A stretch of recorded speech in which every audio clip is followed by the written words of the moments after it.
I'm going to lay out some concepts. They're not the only ones. It's not rigid. It's food for thought. It's food for your soul. It's stuff to think about. The work that I've been doing the last 3 years in men's work, and it's kind of a statement that I'll get into, it encompasses taking this work out into the streets. One thing I want to start out with is that I believe there's a real connection between the internal conflict that we're having as men and the proliferation of injustice that's all around us. Recently I did some work with a group of African Americans around something we call internalized oppression. I feel this is also an issue for men. I think particularly in this time when masculinity is under attack. There's a lack of clarity on how to exercise or sever those adverse aspects of masculinity, rape, the violence, that dark side of masculinity, and to properly and accurately remove that while keeping our gender intact. But what happens when we don't deal with that oppression that's around us? We just allow it to keep entering and to fester around us. I believe we begin to internalize it, we swallow it. I mean, there's been very powerful testimony of men here about fighting their demon with drugs, alcohol, food, sex. All right, the way that our bodies turn on us, because as we internalize that oppression that's around us, it takes on biological and physiological aspects to take us out. The issue of the heart attack, high blood pressure. So not to say that some of that isn't an issue of dietary concern, but living in a racist society sure as hell doesn't help. Another piece of this internalized oppression is that it has a blinding effect. I call it the absence of reflection. I'll give an example as it relates to, I believe it relates to African Americans, in the sense that we very rarely have images in this culture around us that are affirming. When I was a child, there was Amos and Andy. Most of the images around us were very negative. So where was I to get a positive reflection of my masculinity within the context of my culture and my heredity? When they showed me Maladoma's village, it was in some National Geographic film that was edited that didn't talk about the culture of the ritual. I can remember sitting in an auditorium and I was ashamed. I mean, the kids were laughing, the bare breasts and people jumping around. And yet the very food of education that was being put into my brain at that time was totally void of the richness of that and other cultures around the world. So I couldn't see myself. Okay, I couldn't see myself at all. Okay. So what happens when we don't see our reflection and we internalize the oppression? All right, you have kind of a intra-gender, many times intra-racial, genocidal dynamic that occurs. It's reflected in the street gang conflict, the fact that the major cause of death of African American boys and girls 14 to 24, another ugly fact, is homicide. Because our young people, without the presence of elders, all right, or clear connection to elders, because we demonize also elderhood. People don't even want to be standing next to an older person anymore. We put them away in nursing homes. So young people don't ever want to even make a connection with the older people. So they don't see the continuum of their life through the cycle of life. So they're trapped in a neighborhood, they're trapped in an economic, does this make sense? They're trapped in an economic situation and they're constantly bombarded and their psyches and their souls are attacked constantly. And that rage comes out. It comes out. It's very clear that they can't look forward to old age. Right, they can't. Was there no concept of future? They live day to day. You see, when you compress your reality into such a tight spot, it's almost unbearable. So turf becomes real issues. You see this, the absence of ritual in the colors. Just wearing a shirt like that, if it's red, if that's what the Crips on 117th Street wear, and you're on 118th Street, you could be just completely taken out. So that's just a piece on how we swallow the oppression. And I think it's true of each group, more so for some than others. I think our gay brothers are swallowing it big time. Now another piece, and a lot of this stuff has come up since I've been involved in working with men and coming to these events, the absence of ritual. I believe that the rich information that indigenous cultures bring is very important to activate that part of our psyches that have been shut down. But I suggest to you, just an idea, that we need to develop rituals that are connected to what we have to deal with now. One of the things that hit me in the very first pages of Maldoma's book was the story he shared with us all about is your stepbrother, right, dying. And the thing that hit me was this thing that if we don't pay our debts to the ancestors, it's not taken out directly on us. The way it seems to work is that it winds up getting taken out on our children, all right? So there's no, if you look at that for a minute and look at juvenile suicide, juvenile violence, all right, look at the addiction and alcohol, we're paying a very heavy price. And I think that these rituals are like a textbook. You know, if you take a course, it doesn't mean you stop there, that you can't create another level of knowledge after that. And I suggest we need to seriously look at what kind of rituals we can create, that we need to be very careful what we do with these indigenous rituals. And we need to look at the issues and the pain and the oppression that's around us, which I think is also here and representative of our inability to pay debts to the ancestors. I believe that one thing that European American men here are carrying is the shadow or the burden of your forefathers. You know, I've got into great dialogues with men, and they say, look, I didn't own slaves, I'm not dealing with this. But you're carrying that legacy. You know, we weren't born, as Hakeem Adabuti said at one event, we don't come out of the womb with this shit. Right? This is stuff that's layered on. It's interesting that the story told the snake taking off the layers. Okay? But whose responsibility is to peel those layers back, to take apart these systems that have been built, whether it's apartheid or the American prison system, which I'll touch on and we talked about more. You're saying that some of the white men may actually be possessed by those angry spirits out there that are connected with. It's another way to look at it. Yeah, absolutely. It's another way to look at it. I never remember my first event at Buffalo Gap, which was, for those of you who don't know, was 50% men of color and 50% European American. That was my first experience in the men's movement, right? And one of the conflicts that occurred there, and I'm just speaking on the second, was that the men of color became very upset at European American men because we felt that you weren't looking deep enough. And it wasn't about, oh, please, I'm sorry, we oppressed your people. It was look at what it's done to you. The captains of slave ships went fucking mad. You cannot sit on a ship with 350 people moaning and dying below you. You can't throw 30 or 40 bodies overboard, and that affects you. You men who were trapped in warfare know what that's about. Now we put these great clinical terms, post-traumatic stress disorder, but that's the internalization. You know, and a friend of mine named Ed Tick works with Vietnam veterans, and he does a very interesting piece that's not done in all veteran work, is he strips away that piece of being a veteran. Part of the warrior's task when they come back from war is to talk to the public about the horrors of war so that it doesn't occur again. So that's just another piece, and that's another piece of men's work. Now the word came up, we talked about the unblessed, the exiled, and the alienated. You see the connection, it's the elected, the chosen mindset and mentality. And how it works, I think, subconsciously, is that you're conditioned to be passive. Only 40% of Americans vote. We're conditioned to maintain the status quo of a few and the oppression of a large amount. That makes sense? The other thing with the unblessed, they wind up in the prisons, the psychiatric systems, and in the streets. All right, let's be real clear and upfront about this. Poverty is a social construct of genocide. It's about eliminating that underclass. We don't need muscles anymore. We don't need the Asians to build the railroads. They don't need us to pick cotton. They don't need you. Again, this goes into the psychic cost of carrying the shadow of oppression.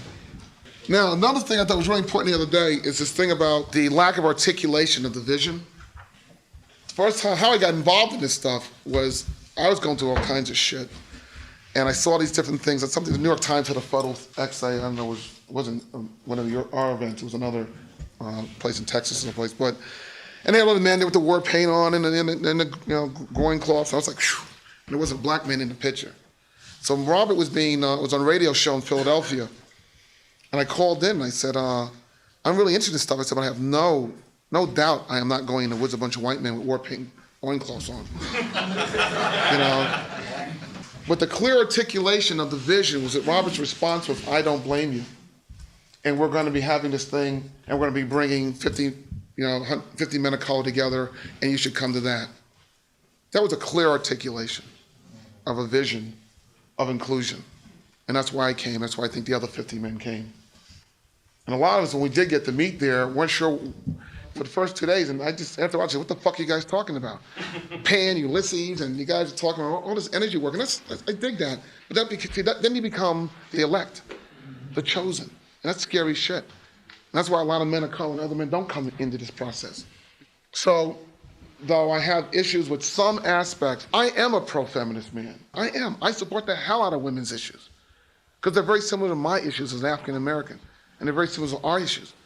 If we don't stop the rape and violence of our women, we men talk about going into a new relationship. How many of you guys have gone from one relationship to another, never mind the other issues, and wanted more and more wounded women? All right? So a clear articulation of what we need to do is not get into this tit for tat with those people that want to talk about the warrior and this is bad. But we do need from time to time, when we go back in our communities, in our councils, make very clear articulations that this is not okay. That yes, we're working on our shit. Yes, we're working on our wounds. Yes, we're a community of men, and men we feel have to be in our own tribe to do work. Not an apology that triggers a shame, but very clear statements that rape is not okay. The women want to hear that. They want to hear that. They want to hear All right. So that's just another dimension of it. I think that communities evolve out of the quest for justice. The civil rights movement was not just a movement, it was a community of people. So it's not just a men's movement. There's the gay men's movement. There's Vietnam veterans. There's the recovery, men in recovery. That's another dimension. A friend of mine, Barry Peterson, uses the image of a tree with all these branches. And hopefully that tree is still growing. So there'll be other branches onto it. Okay, and it's okay if the branches don't entwine around each other right away. It's, so it's not your responsibility to feel bad because there are not more men of color here. I need to work in more than one world. And I feel I'm an ambassador. And I think that the men of color here aren't, and we go in and out. And it's more important to develop dialogues in your communities with men of color than worry about who's got $600 to get here.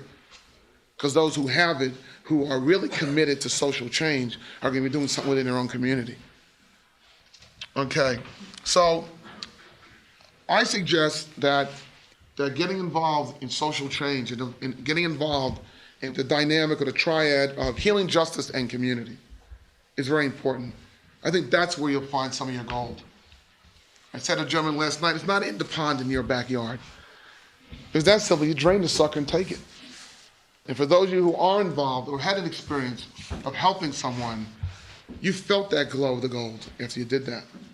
Whether it's giving somebody money to feed them or working in a soup kitchen, or letting somebody sleep in your home, letting a man who's separated from his partner stay with you overnight, that's where you felt the gold. So I suggest that social change can be a form of ritual for the modern times. That getting involved in dealing with justice issues can be a way for you to make contact with your gold, to also bless and see the gold in the unblessed. We need to look at our prison system like a kind of a demonic Fort Knox. All the gold of our young are inside those walls. Maybe the cure to AIDS is a young brother who's sitting someplace now in a youth detention camp with somebody labeling him emotionally disturbed, with no contact with elders at all. Because you really see elders as correction officers, which might be even a good, I hate the system, but it might not be a bad idea, but because they're too weak and frail in case there's a blow up here. We need to have these big goons to be able to take control again. So there are very few elders even interacting with them. So some women have a lot of concern in the feminist movement because they see a lot of men doing this ritual stuff and they're not speaking to the issue of injustice. Men of color see a lot of you European American men doing a lot of this work, but we don't see shit changing. Robert Moore talked about stewarding the wisdom of two tribes, yours and at least one other one. And I suggest you that's another good model to look at. I'm not asking you to abandon the work you're doing yourself, but I'm suggesting maybe you need to look at another tribe that you can connect with, okay? And I'm gonna say another tribe, usually other tribes dress a little differently, than you do, look a little differently than you do. Talk a different language. Talk a different language than you do. So that's the stretch that I suggest that you make in that process. So getting involved in social justice and correcting the oppression and inequities in the culture, I think are a way to get in touch with our gold Because see, our gold's been taken away from us. It's been stripped from us, just like they stripped the gold out of South Africa. All right, and it goes into the hands of the few. My not so hidden agenda, why am I pushing this piece? Part of it has to do with the fact that we need to be legitimate about who we are. All right, a legitimate movement. At Mendocino, some people actually started I call it backpedaling, saying, well, we're not really a movement, we're not this. You are a movement. I mean, whether you like to think about it or not, you are. All right, and there's a need for this particular movement and the other movements that are similar to it. But we got to get visible. And I've come to really respect and understand our concern about the inaccuracy and the shaming that goes on in the media, the way we're reduced down to 15-second soundbite of tree huggers and that kind of stuff. I don't know how many times I start to talk to people about this process, and they go, oh, you're the guys with the drums. And I've been able over the last 2 years to say, yeah, but we're also the guy in the soup kitchens. Where the men are taking a stand against domestic violence, against rape. Where the men helping other men, fighting homelessness and that stuff. That totally neutralizes the shaming, all right? Because if all we are doing is coming together every couple of months or once a year to do this is great. This has literally changed my life. But at the same time, when I return out there, part of the reason I got depressed the first time is I couldn't figure a way to transfer this energy into what I was doing. So I spent some time thinking about that. And that's why I said I went to the prison and began to work with the men from a different perspective. Becoming legitimate. We don't have to have a press conference. We don't have to invite media to our events if we don't want to. But if we go home to our communities and we challenge our own men's councils about what are we doing? It doesn't have to be long-term commitments either, because I know we all work, we have families. This could be a stressor what I'm purporting to some of you. But I couldn't stop you from making a donation to an organization.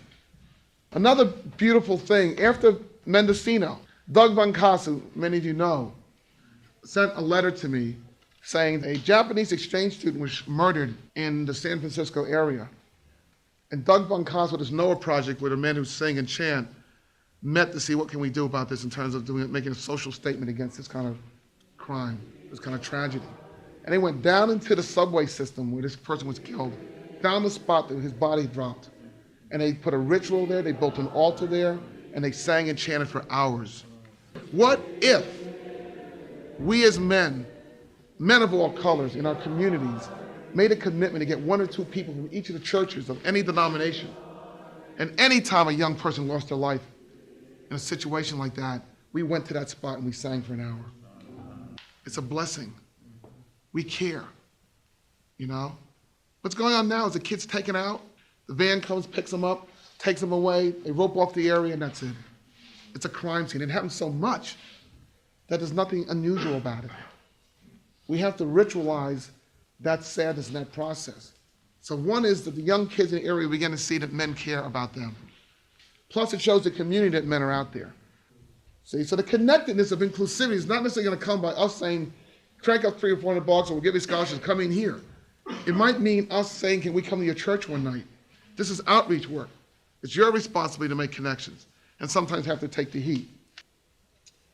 Another thing I'm getting ready to do is I met a woman at a recent event at Omega. I'm on the faculty there now. And after she heard some stuff I was talking about, the men's stuff, she works at something called the Piedmont Peace Project in Kannapolis, North Carolina. And it's a very poor community. And a lot of the men down there work in the textile mills. And they're not going to be able to get here. And I'm writing a grant to do men's work with these mill workers, these textile workers. And I'm going to fit it to what their time frames are. We got to do a Friday night chicken fry and sleep over in bags and work Saturday so they have to go to work, we're going to do it. But that's another way of taking, does that make sense, you guys? Of taking the work out into the community. And there's a linkage, again, between men and blessing and also justice and social issues. Through this, you can find that piece of ourselves in us, all right? Because you can only do so much inner work. You can only go so deep in and then you're out the other side of yourself. We have very few, almost non-existent images in our culture of appropriate assertiveness, male assertiveness. Not in the movies, not in TV commercials, not in sitcoms. We bring our king warriorship into focus with the culture. And the children see it, the unblessed see it. We become visible in a very positive way. All right, so that's it.